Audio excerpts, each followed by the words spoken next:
Assalamualaikum warahmatullahi wabarakatuh. Perkenalkan, nama saya Vicky Afifa, Prodi Pendidikan Bahasa Sastra Indonesia.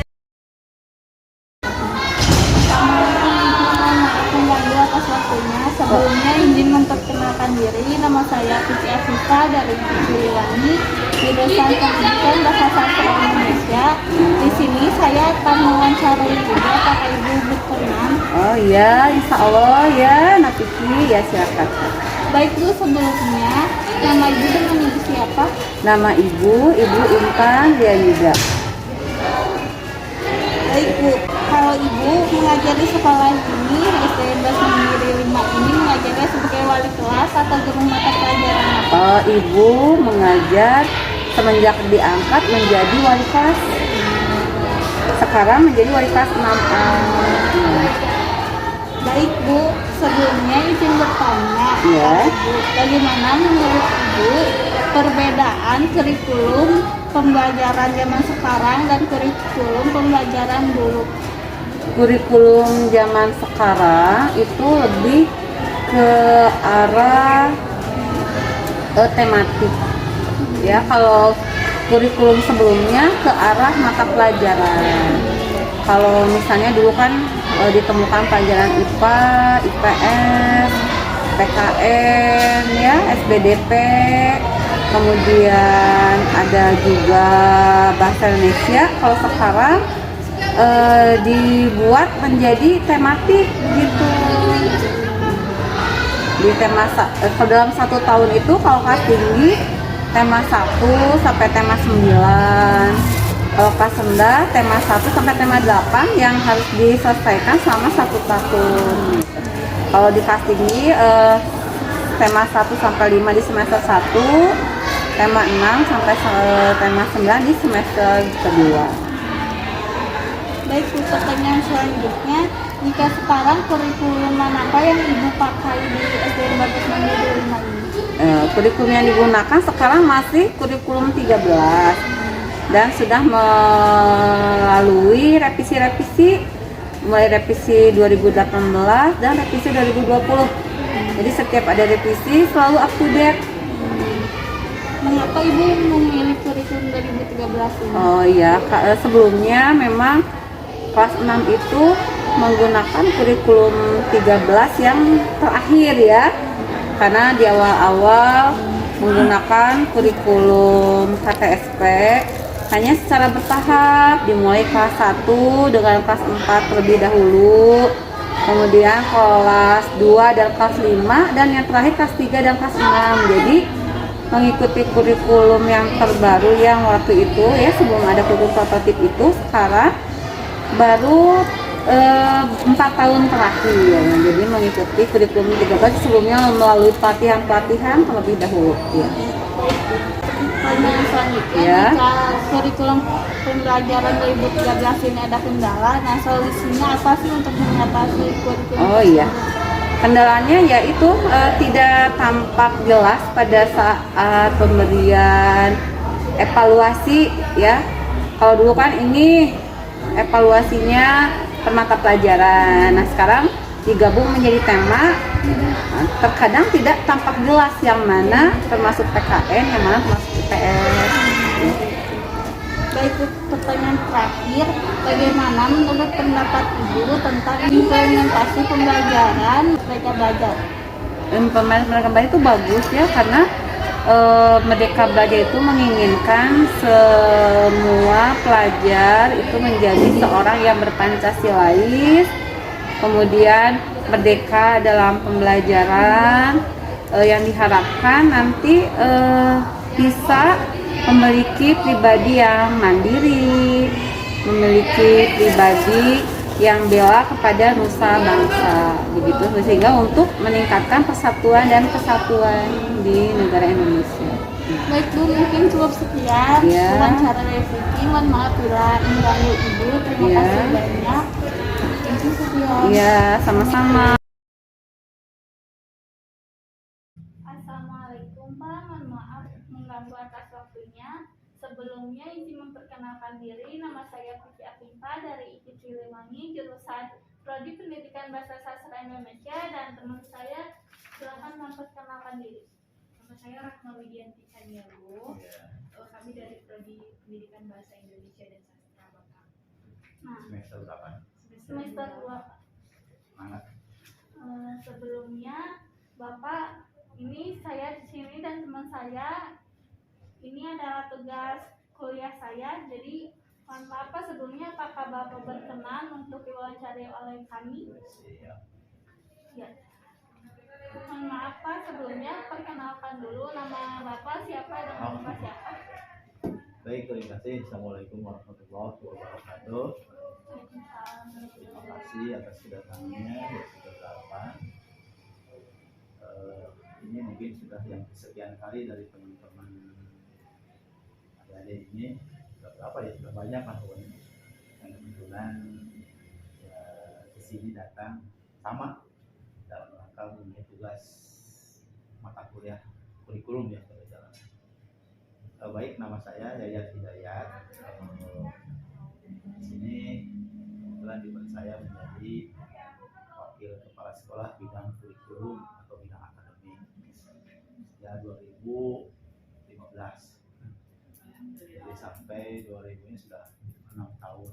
Nah, itu sebagai perkenalan, kami di kurikulum bukan hanya seorang, kami dibantu oleh stafnya ada 5 orang, satunya dari bagian ada 5 orang di sini staff, tidak sendiri. Ya, itu saja perkenalan. Baik Pak, sebelumnya saya ingin bertanya, bagaimana menurut Bapak perbedaan kurikulum pembelajaran dulu dan kurikulum pembelajaran sekarang? Kurikulum pembelajaran, kurikulum dulu lah, kurikulumnya kan terus berubah. Jadi bukan tiap ganti menteri ya, sebenarnya tiap periode zaman tertentu, karena yang disebut kurikulum itu kan harus berubah juga, tidak bisa tetap, tidak bisa kan. Kenapa sih banyak yang protes itu kan? Setiap ganti menteri katanya ganti kurikulum sebagai pendahuluan. Itu kenapa? Karena memang kurikulum juga harus berubah sesuai dengan perubahan zaman. Dulu tidak ada pelajaran komputer kan? Tapi sekarang kan harus.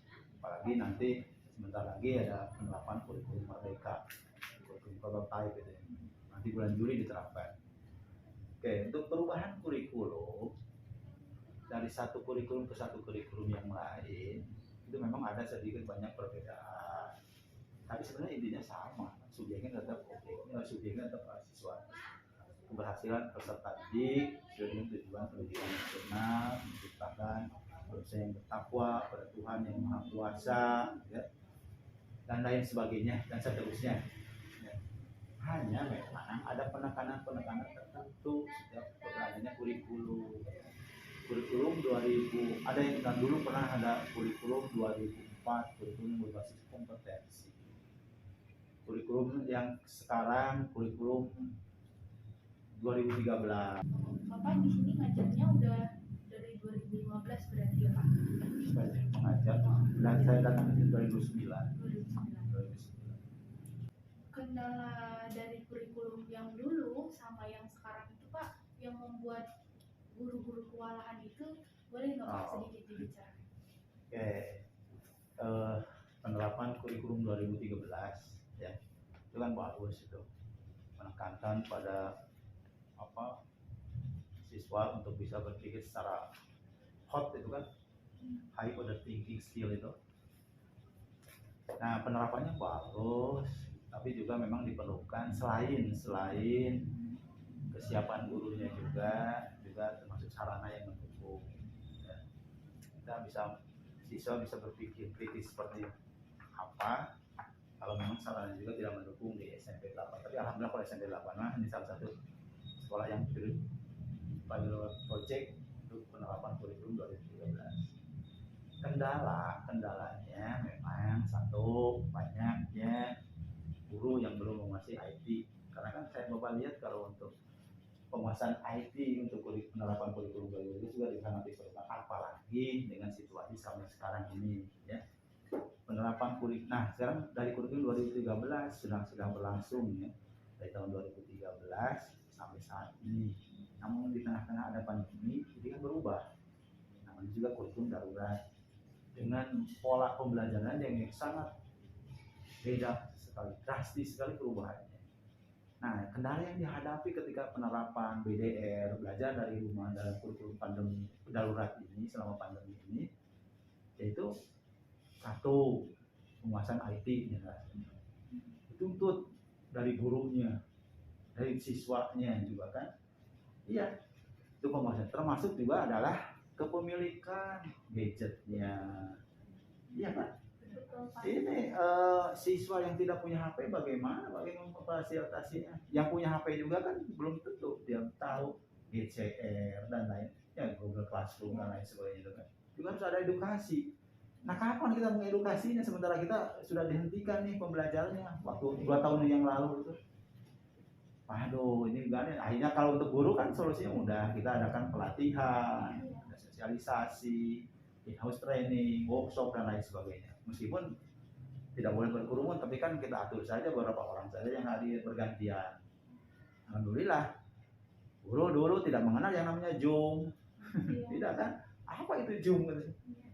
Tapi dengan dituntut sekarang kan harus bisa.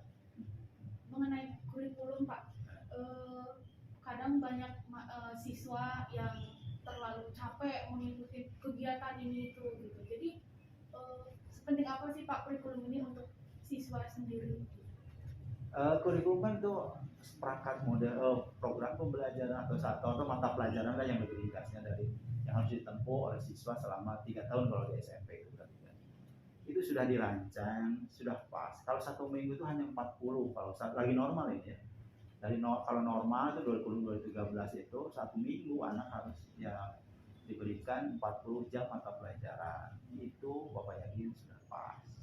Kenapa dari 40 itu kan ditambah lagi kan apalagi di sini hanya 5 hari kerja.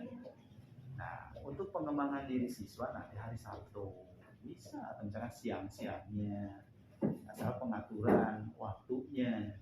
Soal kelelahan mungkin yang kelelahan siswa itu mungkin yang sekarang bukan yang kemarin-kemarin yang ketika diberlakukan ada pandemi ini ya setiap guru kan memberikan tugas, kadang-kadang memberikan tugas dan lain sebagainya, memberikan proyek dan lain sebagainya yang harus dikerjakan.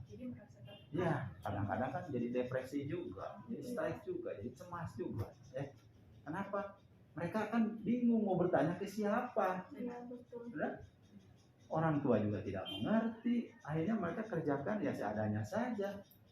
Nah, kami juga harus bisa menghargai seperti itu, karena mereka juga kesulitan. Nah, akhirnya kami yang di sekolah juga, apalagi bukan perintah ini mah, tapi tolonglah beri nilainya dengan hati katanya. Oh, ya luas kan kalau dengan hati. Ya gimana lagi? Memang siswa dengan hadirnya saja sudah hebat. Ya, sudah mengikuti pembelajaran daringnya juga sudah hebat gitu. Karena kan kita tidak bisa mengontrol langsung. Dengan kendala tadi kan kuota mah ya kan tidak punya HP. Kan tidak punya HP mah kan siswanya harus datang ke sekolah seminggu sekali mengambil tugas luring namanya. Kalau misalkan nanti di ruang itu ada lak itu ada tempat penyimpanan tugas-tugas siswa yang terkendala oleh HP dan lain sebagainya, kuota mungkin. Mereka dengan begitu selalu tertinggal ya Pak dengan teman-temannya? Tertinggal tidak, karena kan sama tugas yang diberikan oleh guru mata pelajaran dengan siswa yang diberikan daring itu sama, karena mereka kan seminggu sekali juga sama pertemuannya hanya seminggu hanya 1 kali, sama aja tugasnya kalau dikerjakan sama seperti tugasnya itu juga. Sebelumnya kalau di sini kurikulum pembelajaran manakah yang dipakai Pak? Kurikulum pembelajaran yang kemarin itu kurikulum 2013 langsung dirubah lagi kan ketika ada pandemi. Kurikulum darurat. Kurikulum darurat itu hanya mengambil materi-materi esensial saja. Jadi ada beberapa materi yang tidak diajarkan, bukan dihilangkan, tidak diajarkan dulu selama masa pandemi yang sampai saat ini masih berlangsung. Jadi sampai saat ini saya tetap memakai kurikulum darurat namanya. Kurikulum 2013 darurat. Nah, ada sedikit penyederhanaan untuk materi-materi tertentu tidak diberikan. Di bulan Juli nanti bakal diadakan yang program Merdeka Belajar ya Pak. Ya. Untuk program itu sendiri, Bapak manfaatnya untuk siswa itu program Merdeka Belajar itu sebenarnya bukan nanti diterapkan bulan Juli, tapi memang kurikulum merdeka yang akan diterapkan pada bulan Juli nanti. Program Merdeka Belajar mah sudah berlangsung dari tahun 2020 ya, oleh Mas Menteri yang dicanangkan yaitu Pak Nadiem Makarim. Ada beberapa hal yang sudah diterapkan di SMP 8, minimal ada 5 lah. Dari program Merdeka Belajar itu sebenarnya banyak serinya kan Merdeka Belajar itu. Entah sudah saya di beberapa sekarang, tapi yang bersentuhan langsung dengan sekolah SMP dan SMP itu yang sudah diterapkan, yang pertama adalah penghapusan ujian nasional. Ya, tadi di program Merdeka Belajar, penghapusan ujian nasional sejak tahun 2020 ujian nasional sudah tidak ada. 2021 kemarin juga sudah tidak ada. Sekarang kan 2020 apalagi 2022 sudah ada. Jadi penghapusan ujian nasional. Nah sekarang diganti ujian nasional itu yang namanya IAN, Asesmen Nasional. Asesmen Nasional itu mengukur kemampuan literasi, membuat numerasi siswa dan survei karakter siswa dan survei lingkungan belajar baik dari siswa maupun dari guru. Kalau dulu kan ujian nasional mah untuk siswa saja. Nah ujung-ujungnya hasilnya nanti untuk pemerintah.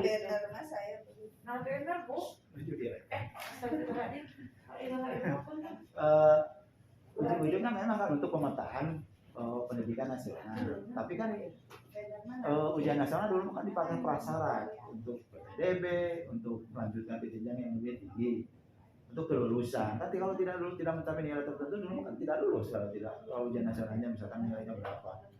Sekarang dihapuskan sejak tahun 2020, sudah 2 tahun ini dihapuskan, tidak ada ujian nasional. Alhamdulillah siswa. Nah tapi diganti dengan asesmen nasional yang sudah tahun kemarin baru dilaksanakan, itu bulan September. Nah, hasil AN tidak untuk kelulusan siswa atau untuk prasyarat kelulusan bukan, tidak dipakai. Tapi AN itu untuk melihat pemetaan pendidikan di sekolah, di satuan pendidikan. Nanti ada raport namanya, raport pendidikan di SMP 8 dihasilkan dari hasil AN. AN itu kan satu ada untuk siswa itu ada literasi, numerasi, dan survei karakter. Jadi AN itu bukan hanya untuk siswa, untuk gurunya juga. Guru itu harus mengisi namanya survei lingkungan belajar. Jadi seluruh guru dari kepala sekolah sampai guru-gurunya harus mengisi. Ya. Siswa akhir itu yang dulu sama sekarang lebih banyak kegiatannya itu sama atau beda Pak? Lebih banyak sekarang atau dulu atau seimbang? Tidak ada perubahan, sama sebenarnya kegiatannya hampir sama. Dan tadi kan karena pandemi, jadi kan kita tidak kelihatan hari 2 tahun ini mah. Jadi siswanya kan di rumah masing-masing. Kegiatannya ya kan belajar sambil tidur juga bisa. Tapi kan sebenarnya kita tetap menuntut. Ketika pas jam pelajaran mulai itu tetap harus pakai seragam di rumah juga. Minimal store foto. Store fotonya pakai seragam. Kita harus. Lebih meringankan. Iya sebenarnya lebih meringankan, tidak ada ongkos dan lain sebagainya. Tapi kan itu kendalanya tadi. Kita tidak bisa menerangkan lebih dalam lagi ke siswa. Dan mereka jadi kebingungan menanya ke siapa ya, apalagi matematik. Orang tua jadi nggak ngerti matematik. Itu nomor 1 ya, ujian nasional. Kebijakan yang kedua yang sudah diterapkan dari program Merdeka Belajar di SMP 8 adalah ujian sekolah. Kalau dulu ujian sekolah juga masih diatur oleh pemerintah pakai USBN, ujian sekolah berstandar nasional. Sekarang mah kisi-kisi soalnya sudah dibikin oleh sekolah masing-masing, termasuk kriteria kelulusannya juga. Kriteria kelulusan yang paling umum adalah 1 mempunyai nilai lengkap dari semester 1 sampai semester 6 dan mengikuti ujian sekolah yang diselenggarakan oleh sekolah. Beres sih. Dan ada nilai KKM-nya kan, nilai KKM-nya di sini 70 misalkan, kalau kurang dari itu ya iya dan lain sebagainya. Masih memberikan kesempatan, tapi sekali lagi untuk yang 2 tahun ini kami sekali lagi diminta untuk menerima dengan hati. Ya, silahkan dijabarkan saja dengan hati seperti ini. Karena banyak kendala tadi tidak bisa. Itu yang nomor 2. Nomor 3 yang sudah diterapkan dari program Merdeka Belajar di SMP 8 adalah penyederhanaan RPP. Ya, dulu RPP bertebal segini, berapa halaman, kadang-kadang puluhan halaman. Tapi sekarang kan anjuran di Bapak Menteri, sebagai Menteri 1 lembar saja cukup. Seperti ini nih contohnya, 1 lembar. Dalam bahasa Indonesia yang segitu banyak kan biasa bahasa Indonesia, tapi betul RPP-nya mah 1 lembar, tapi kan lampirannya, ya kan? Ini RPP 1 lembar ya, yang 1 lembar cukup mulai dari kegiatan pendahuluan, inti sampai kegiatan penutup dan lain sebagainya. Tapi ini kan hanya 1 lembar, benar 1 lembar RPP-nya. Tapi kan bahan ajarnya bagaimana? Tetap kan bahan ajarnya harus dilampirkan, bagaimana format penilaiannya, ya tetap aja banyak, tapi minimal nih 1 lembar seperti ini harus dilaksanakan. Dan ini sudah 2 tahun yang lalu. Nah ini kan yang aslinya seperti ini, RPP-nya banyak tuh, boleh tuh. Seberapa lembar RPP? Minimal RPP-nya aja dulu ini 4 lembar. Nah ini baru kan materi ini kan baru materi bahan ajar dan lain sebagainya. Nah sekarang mah jadi lampiran. Seorang lembar segini dulu kan, tapi sekarang mah hanya 1 lembar. Bener RPP itu 1 lembar. Ini bahan ajarnya, materinya di mana? Yang 1 bab. Ya, tapi materinya. Nah, ya nggak apa-apa, kita ikuti saja. Itu yang ke berapa? 3 ya. Oke, sudah dilaksanakan meskipun dengan pelatihan dan lain sebagainya baik di MGMP, meskipun di sekolah juga mengadakan IHT atau in-house training, workshop dan lain sebagainya. Penyusunan RPP 1 lembar. Katanya asik, mudah, tapi dipikir-pikir, aduh, luyur juga memindahkan dari yang sekian banyak ke 1 lembar. Oke, jadi untuk tujuannya untuk guru supaya tidak terlalu repot, ya. Tidak terlalu repot membuat RPP yang tebal itu. Nomor berapa sekarang? 4. Pelaksanaan program Merdeka Belajar di SMP 8 yang sudah diterapkan ya dari tahun 2020 sampai sekarang adalah PPDB. Itu kan kebijakan dari pemerintah. PPDB sekarang jalurnya lebih banyak ke jalur zonasi. Ya, zonasi. Dan setiap tahunnya kan meningkat terus tuh persentasinya. Jadi diharapkan orang-orang yang dekat dengan sekolah itu mereka bisa bersekolah di sini gitu kan. Dengan jalur zonasi itu sebenarnya banyak jalur PPDB itu, jadi tapi penekanannya untuk jalur zonasi itu supaya merdekanya itu mereka yang dekatnya bisa belajar di sekolah yang dekat dengan sekolahnya, tidak milih jauh ke sekolah yang lain. Makanya hilanglah yang disebut dengan nama sekolah favorit. Dengan begitu Pak meningkatkan jumlah siswa atau makin? Kalau jumlah siswa di negeri mah mau pakai zonasi mau tidak sama. Tapi ketika kualitas, kita bicara kualitas, contoh mohon maaf, untuk sekolah-sekolah tertentu yang dulu katanya disebutkan favorit, ya, sekarang tidak ada. Nggak ada sekarang ada sekolah favorit. Kenapa? Karena kalau dulu mah kena itu kan PPDB zaman dulu itu kan dilihatnya NEM. Siswa yang dekat sekolah itu nggak bisa sekolah di sana karena mereka kecil mungkin. Nah sekarang dengan zonasi mah dipaksa aja sekolah tersebut siswanya pasti sekolah dekat ini, kayak SMP 1 lah. Di sini kan yang dulu untuk yang sudah kenal itu SMP 1 adalah sekolah favorit di Sima itu. Sekarang mah tidak bisa apa-apa, sama seperti kami ini. Kenapa? Karena yang sekolah yang anak-anak yang dekat kita kan tidak tahu potensinya mau pintar mau tidak dan lain sebagainya. Hitung jarak yang terdekat terima. Jadi contoh misalkan SMP 8 jaraknya kan hanya 500 meter lebih dari titik 0 SMP 8 sampai ke sana kompleks sana ya di Taman. Sananya nggak terima. Tanggung tuh yang tengah-tengah. Ke 9 juga tidak diterima, ke 8 juga tidak diterima. Nah itu juga zonasi. Tapi kan ada jalur yang lain, jalur prestasi. Prestasi itu ada prestasi akademik dan non akademik. Kalau yang akademik nilai raport semester berapa tuh? 5 semester dari SD-nya. Kalau SMP berarti dari SD dari kelas 5. Itu 2, 3, dari kelas 4 berarti dari kelas 4 5 semester. Nah kalau ke SMA berarti di sama 5 semester dari kelas 7 sampai kelas 9 semester 1. Itu jalur prestasi akademik.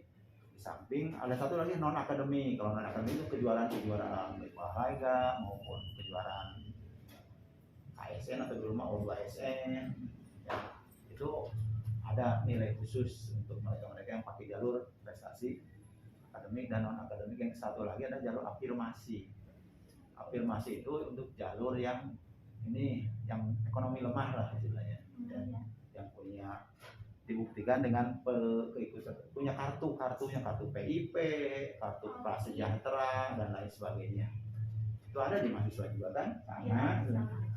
Nah itu program dari Merdeka Belajar yang sudah dilaksanakan, yang sudah diterapkan di SMP 8. Alhamdulillah, jadi sampai saat ini kan belum berubah juga edaran dari Pak Menterinya, sehingga tahun ini juga sudah ada rambu-rambu untuk PPDB untuk tahun ajaran baru.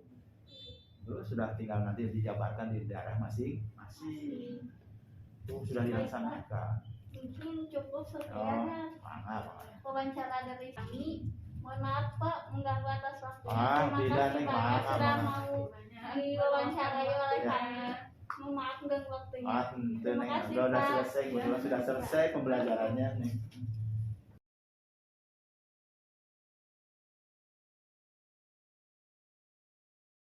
Sebelumnya kami mohon maaf Bu. Assalamualaikum warahmatullahi wabarakatuh. Waalaikumsalam warahmatullahi wabarakatuh.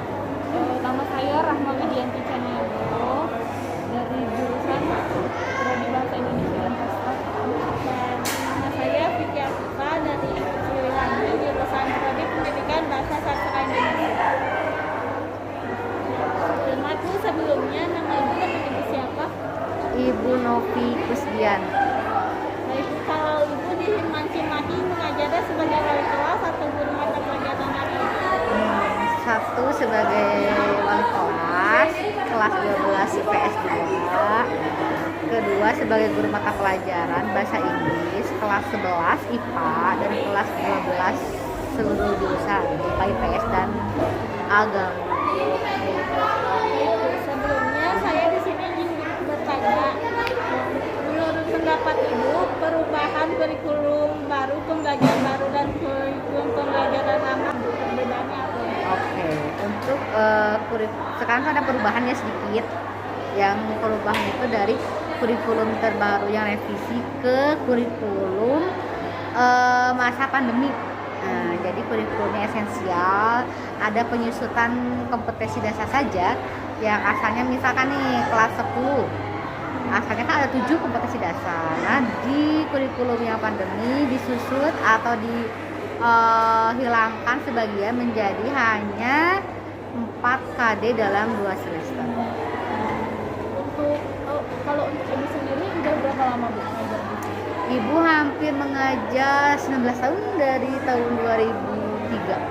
Saya baru lahir, saya juga baru lahir. Ya sih, baru lulus aku udah ngajar. Iya. Untuk kurikulum sendiri Bu, seberapa penting Bu kurikulum itu untuk siswa UN? Oh, itu kan penting sekali ya. Apalagi kan guru itu membuat administrasi pembelajaran ya, salah satu referensi sumber utamanya ya dari kurikulum itu kan, itu udah hak pemerintah kan menentukan arah pendidikannya seperti apa. Nanti tinggal guru yang mengaplikasikannya kan, si kurikulumnya dipecahkan, maksudnya dijabarkan lagi dari beberapa kompetensi menjadi ke indikator. Nanti kita menentukan materi atau bahan ajarnya apa, sampai ke penilaiannya dan sumber belajarnya apa. Jadi memang sangat penting sekali. Kalau nggak ada kurikulum, apakah kita harus mencari sendiri kan, guru juga bisa aja, cuma kan nggak ada arah gitu ya. Arah yang menentukannya itu kan pemerintah. Jadi sangat penting. Dan pertanyaan selanjutnya, jika sekarang di Mancimahi ini perubahan apa yang kurikulumnya dipakai di Di Mancimahi perubahan yang dipakai ya kurikulum yang sekarang yang esensial itu. Kita update ya, misalkan ada pemberitahuan bahwa ini dari pengawas biasanya ya, pengawas sekolah, misalkan ada pertemuan bahwa kita harus memakai yang permen baru, misalkan ada perubahan kurikulum yang mendesak, itu yang kurikulum pandemi itu, yang hanya memilih KD-KD yang esensialnya saja. kendala untuk Ibu sendiri Bu mengenai kurikulum dulu sama sekarang apa sih Bu yang sering dikeluhkan sama guru? Mungkin kalau ibu sih dari segi sumber belajarnya ya, kadang-kadang kan di sekolah apa sih kayak fasilitas buku mungkin dan fasilitas lain kayak buku sumber buku kan, buku pegangan siswa itu kadang-kadang untuk yang sekarang nih keadaannya di Mancimahi ya, memang ada, tapi itu kan kurikulum revisi yang sebelumnya, jadi nggak update. Sedangkan ilmu itu kan selalu harus update ya. kita harus mengikuti perkembangan zaman. Sedangkan buku yang dulu itu masih berhubung lama, jadi sayang tidak terpakai secara utuh gitu. Jadi kendalanya jadi sumber, jadi guru harus tetap mencari sumber yang lain. Dan memang kendalanya kalau anak nggak punya, kita harus apa ya caranya gimana memperbanyak atau share. Bagaimana solusi ibu terhadap kendala ini?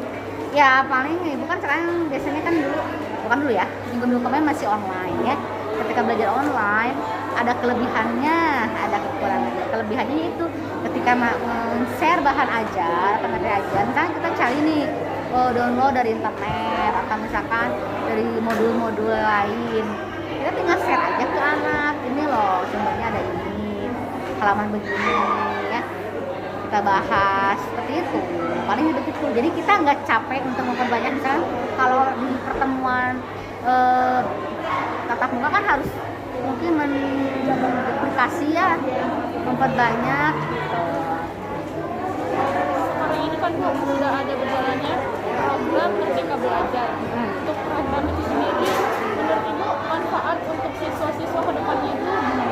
Oke, untuk program mereka belajar, mungkin itu dimasukkan Pak Menteri biar guru itu diberi kebebasan dalam berekspresi ya, tidak dibakukan dengan format RPP yang beberapa lembar halaman itu. Jadi dipersingkat lagi dan dikembalikan lagi ke gurunya, mau dengan metode apakah, dengan sumber apa, terserah, yang penting pencapaian kompetensinya kan. Nah itu bagus ya, jadi ke gurunya juga kita nggak ada tekanan untuk ini tuntutannya harus gini-gini, enggak kan. Kita punya misi tersendiri, aku mau pengennya goalnya begini loh gitu ya, kayak bahasa Inggris ibu pengen mencapai KD ini misalkan ya, di KD procedure. Nah itu kita bebas mau menggunakan metode apa, sumbernya bisa dari mana aja. Itu bagus, memberikan keleluasaan kepada untuk mengembangkan kreativitasnya. Baik Bu, mungkin cukup sekian wawancara saya dari kami. Mohon maaf bila ada kesalahan. Terima kasih. Tidak apa-apa, tidak terganggu, senang sekali bisa